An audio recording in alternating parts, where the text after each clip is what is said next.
ये कहानी कोलकाता के एक पुरसुकून घर की है, जहां दीपक अपने माँ बाप और बहन के साथ हंस खेल रहा था। मगर उन्हें क्या मालूम था कि उनकी ये खुशियाँ किसी की आंखों में कांटे की तरह चुभ रही हैं। कहानी का आगाज तब हुआ जब इस परिवार ने घर में एक छोटी सी गैदरिंग रखी। सब मेहमान चले गए, हंसी मजाक खत्म हो गया, मगर उस रात दीपक की आंखों से नींद गायब थी। जब भी वो आंख बंद करता, उसे महसूस होता कि कोई सियाह साया उसके सरहाने खड़ा है। वो अकेला था, मगर उसे किसी की सांसों की गरमाइश साफ सुनाई दे रही थी। अगली रात सन्नाटे को चीरते हुए सबके मोबाइल फोन्स पर एक साथ मैसेजेस की बीप सुनाई दी। एक अनजान नंबर से पैगाम आया, मैं तुम्हारे ही पड़ोस में हूँ और मैं तुम्हें बर्बाद करके रख दूंगा। दीपक हैरान था कि ये कैसा मजाक है, मगर अगली सुबह जब उसने अपने कमरे का दरवाज़ा खोला तो उसकी चीख निकलते निकलते रुकी। उसका पूरा कमरा ऐसे बिखरा पड़ा था जैसे किसी ने बुरा भला ढूंढने की कोशिश की हो। चीज़ें टूटी हुई नहीं थीं, बस उन्हें एक अजीब नफरत के साथ फेंका गया था। खौफ अब घर की दीवारों में दाखिल हो चुका था।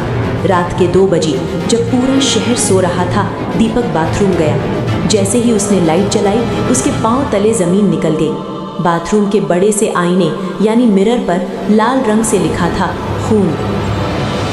वो लाल रंग पानी नहीं, बल्कि गाढ़ा और डरावना दिख रहा था। मुसीबतें यहीं नहीं रुकी। अचानक एक रात जोरदार धमाका हुआ और पूरे घर की बिजली गुल हो गई। जब मीटर चेक किया गया तो मंजर ऐसा था कि किसी की भी रूह कांप जाए। बिजली के मोटे तार किसी ने बड़ी सफाई से काट दिए थे। अभी वो संभल भी नहीं पाए थे कि एक कमरे से धुआं निकलने लगा।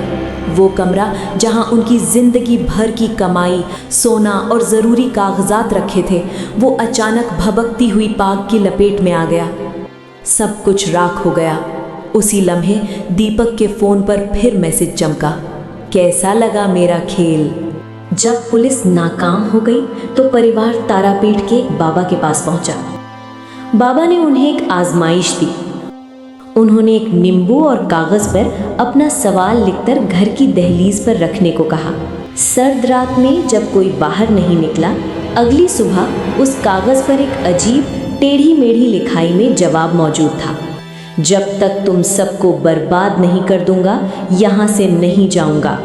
बाबा ने घर आकर जब शुद्धिकरण किया तो उन्होंने वो बात कही जिसने सबके खून को ठंडा कर दिया।